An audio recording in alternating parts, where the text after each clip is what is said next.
Composizione organica dei membri delle 8 commissioni consiliari permanenti al Comune di Favara. A 10 giorni dall'insediamento del neo-organo collegiale, qualche partito politico presente in Consiglio pare non abbia ancora fornito al presidente Leonardo Pitruzzella i nominativi dei propri rappresentanti nelle varie commissioni. All'appello mancano MPA, PDL e PD.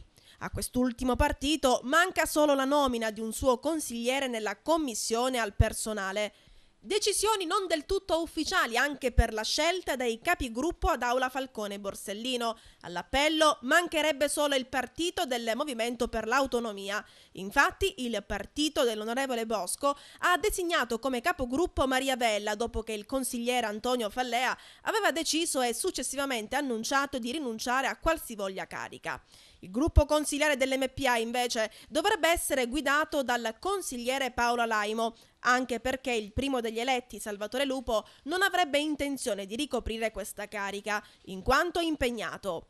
Intanto la scadenza del 31 agosto per l'approvazione del bilancio di previsione si avvicina ed i partiti politici dovrebbero definire il tutto nel più breve tempo possibile, pena l'aggravio finanziario del comune stesso.